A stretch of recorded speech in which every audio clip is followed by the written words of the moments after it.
Terus dia bilang gini, ada 5 juta orang Malaysia itu tergila-gila sama dangdut.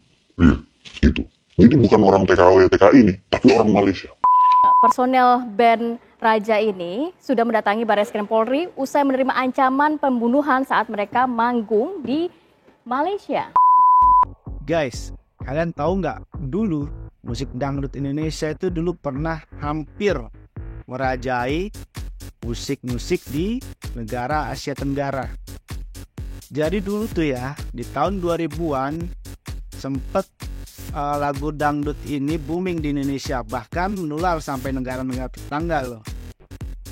Jadi banyak tuh pada waktu itu yang bermunculan. Di antaranya tuh kalau kalian masih ingat, Inul Daratista dengan Goyang Ombornya.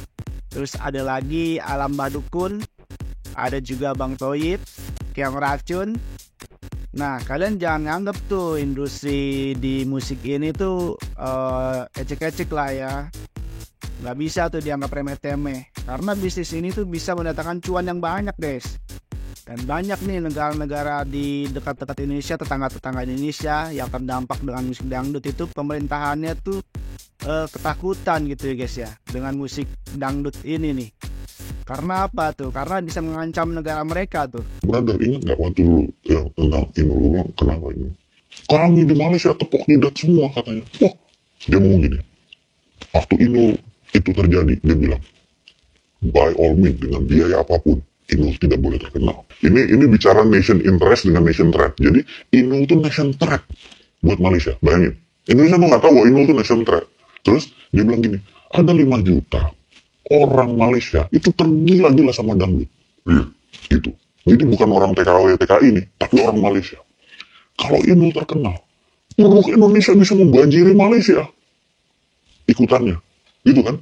Jadi ini nggak boleh terkenal, masuk infiltrasi, digiring, akhirnya MUI menyatakan ini haram, ulama begini, ini begini. Begitu dinyatakan haram, kami di Malaysia tepuk tangan katanya gitu.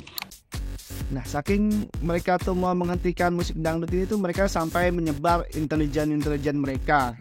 Gunanya untuk apa? Untuk menghentikan atau menghancurkan musik dangdut ini, biar musik dangdut itu tuh nggak bisa nyebar ke negara-negara lain, bahkan ke negaranya sendiri.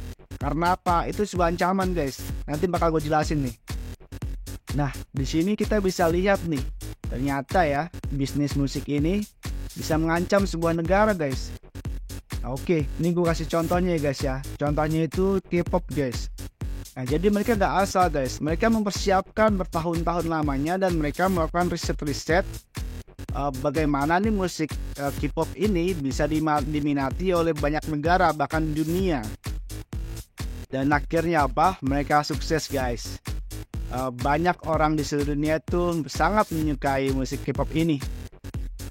Nah, dampaknya apa guys? Musik K-pop ini jadi bisa menghancurkan ya musik-musik lokal ya guys, ataupun musik-musik yang ada di negara-negara lainnya di dunia nih.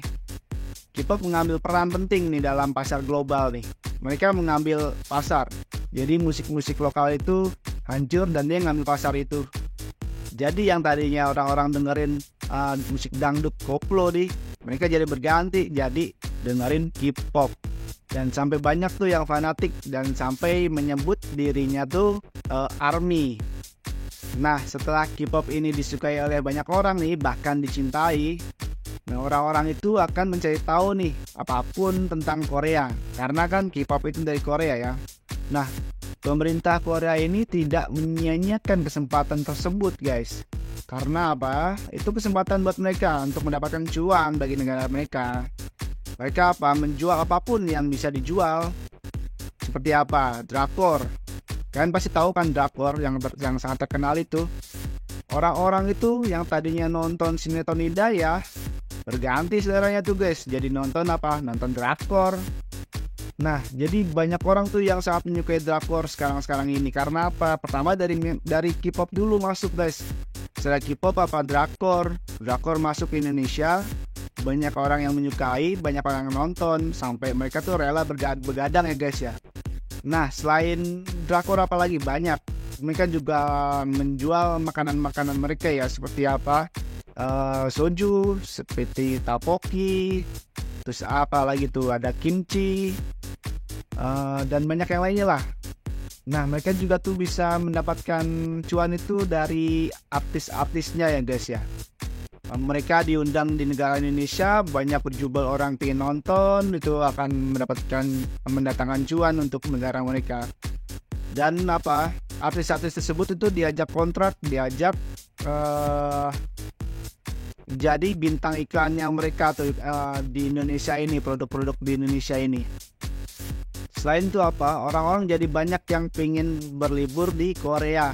Mereka ingin tahu budaya-budaya Korea, pengen tahu tempat-tempat Korea, mereka mengunjungi tempat-tempat destinasi wisata di sana, dan juga kuliner. Mereka berburu-buru kuliner, kuliner-kuliner yang enak di Korea.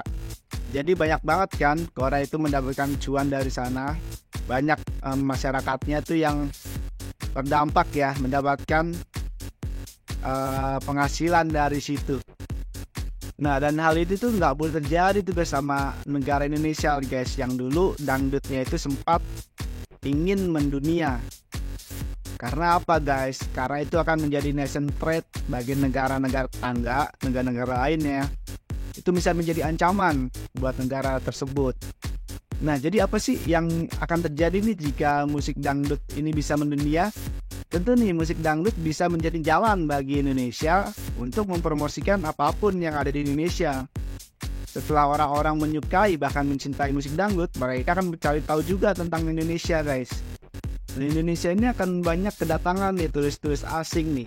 Mereka akan nonton konser dangdut, dan mereka juga akan menginap di hotel-hotel kita nih.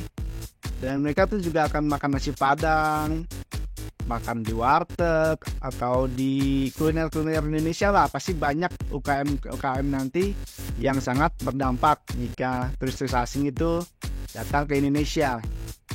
Nah, mereka juga akan belanja di mall-mall nih, membeli souvenir.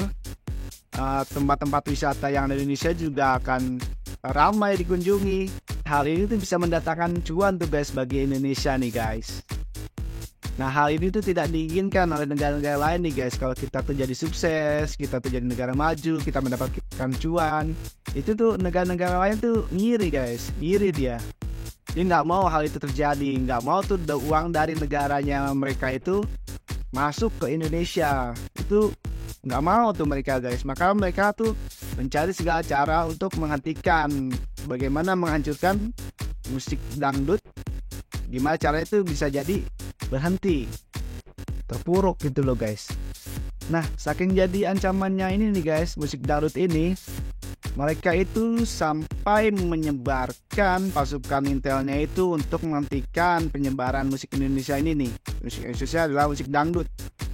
Mulailah disebar kalau musik dangdut itu haram, goyangan inul itu haram, dan mereka tuh dilarang konser tuh. Nah, tujuannya apa? Tujuannya untuk menghentikan musik dangdut ini guys. Dan kalian tuh menjadi nggak usah heran ya guys ya. Dulu tuh sempat viral ya. Ada tuh yang namanya band Raja itu, dia manggung di Malaysia.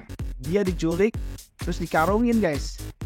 Vokalis Raja, Ian Kasela, mengungkapkan dirinya dan para personil lain masih merasa ketakutan akan kejadian yang menimpa mereka saat di Malaysia pada tempo hari. Sebelumnya, band Raja sempat melaporkan ancaman pembunuhan itu ke kepolisian Johor Bahru.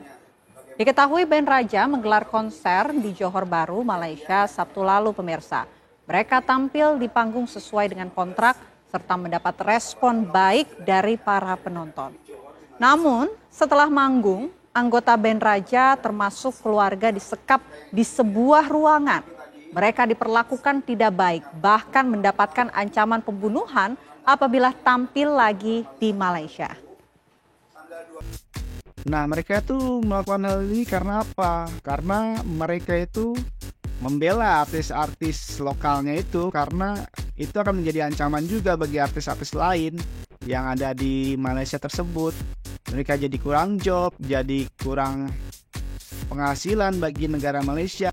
Kenapa mereka melakukan hal ini guys? Karena apa? Karena mereka melindungi dan mereka tuh membela musisi-musisi yang ada di negara Malaysia itu, dan mereka juga melindungi seniman-seniman yang ada di negara tersebut guys. Nah, jadi itulah bahayanya jika musik negara kita ini disukai oleh negara lain. Karena apa? Karena dapat menyebabkan banyak kerugian di negara tersebut. Jadi beda ya sama negara Wano ya. Dia tuh di negara Wano tuh pemimpinnya tuh bodo amat itu sama kesejahteraan rakyatnya gitu ya. Yang penting mah dia tuh dan keluarganya tuh happy. Oke, segitu dulu pembahasan pada video ini. Terima kasih sudah nonton. Bye.